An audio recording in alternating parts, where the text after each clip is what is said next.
Mean anything to you? Are they special in any way? The body art, there's nice pictures.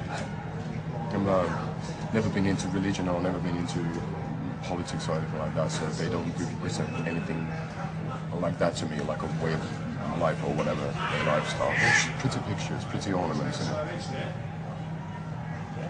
And what do you think of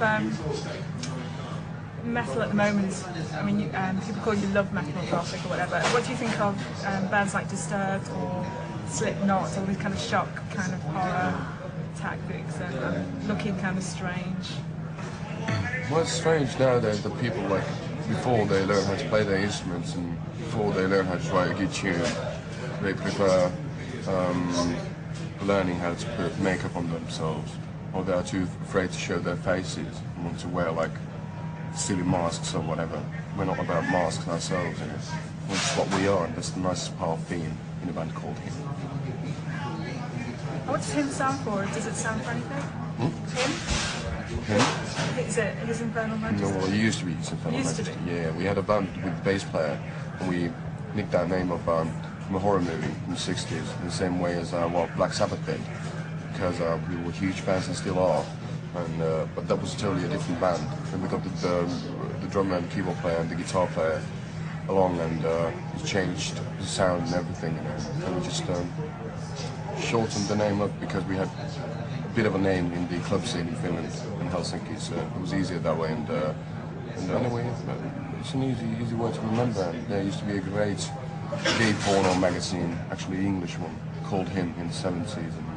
And nowadays there's kind of like a shop that makes wedding costumes for transvestites in Germany, which is called Him as well. So it has its links to the world of kinkiness as well.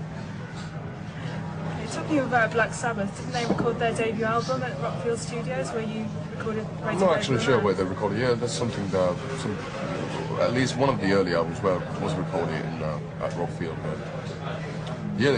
But they were rehearsing before the last tour, which they did with the original lineup. They were rehearsing at Rockfield, and it was great to know that I was singing in the same vocal booth as that Ozzy had been doing his thing there just like a month ago or whatever. You know. It was beautiful in that sense. There's ghosts around. Really spiritual place. So many good records being done on there. You know. So what other musical influences do you have? Does Black Sabbath? Any other? Basically, whatever we're listening to at the moment, you know, that of course that affects how things sound. You know. Our bass player is listening to All Saints all the time now, so probably, yeah, beautiful songs, you know. Pure Shores and Black Coffee, they're beautiful. So it's all about the song. It's about the melody. It's about the rhythm. It's not about the artist that much. I tend to like loads of things. Join Me was the biggest selling Finnish single of all time, apparently. How do you feel about that, and how do you feel you are thought of in England? We're not patriots, so I don't really care about us being a Finnish band. We're just a band, and I don't consider us being Finnish that it would be an exotic thing or whatever. You know.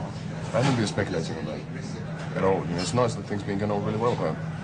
But it could be ending next month, you never know.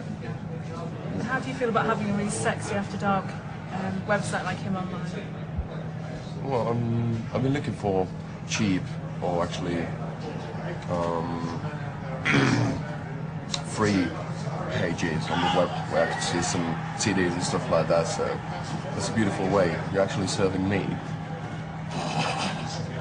They're terribly expensive usually, the sites, with all the good shit around. Providing a service? Yes, hopefully to loads of other people as well. Why? Well, how could you not say that he's funny when he showed his peen in a German magazine about Pecker, in a German magazine, a peeing one. He was pissing all over the place. It's actually in my boots. In that picture, that about 1.5 million Germans saw it, you know, and so in that sense, it's quite funny. Is it worth seeing? Sorry? Is it worth seeing? Well, it depends. He does, at least, you know. Okay, so when you record your new material, what will inspire you? Do you sit in the studio and improvise?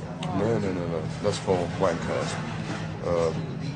Said every good band there's ever been, the pre-production stage is really important, that you rehearse the songs, you really spend time with them before you go into the studio. Studios are terribly expensive, usually terribly clinical places. They're a bit cold, and it's not nice to spend time there. It's just the old in and out trick as quickly as possible, you know, for us at least. So do you write things that they come naturally to you? Do you just sit down and work and work and work? Or what? I just buy classic albums from Rolling Stones and play them backwards and steal from there. Until you hear the devil's voice. Until I do that, yeah. But it's always a bit different. At times it's work, and at times it's not. You know, it's usually you get the ideas, and then you just.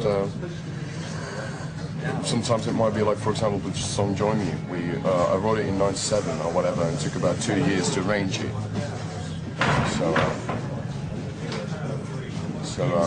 it's always a totally different kind of process. Every time. But now it's been going on really easy with the new tracks, you know. Hopefully it means that we're getting better, other than we're just getting lazy not to really have the power to work on the songs anymore. Oh. We shall see. It's sounding good anyway. Have you got a name for the album? Oh yeah, sure, but I'm not going to sell it. Yeah, of course it's going to come out, you know, hopefully next year, hopefully next spring. That's what we're aiming at, well, we don't want anybody to steal the album title. It's going to be quite funny. Because it's not recorded yet, you never know. You have to leave some space for improvisation in the studio, a little at least. So it's going to be different, but hopefully it's going to be a bit more adult. Of course, we're growing up and you know, getting older, wiser, hopefully, and that's going to affect the lyrics and the songs in general. You know. You're not going to get boring wear slippers and things. It's people's decision to really decide on that matter. Not to us, anyway.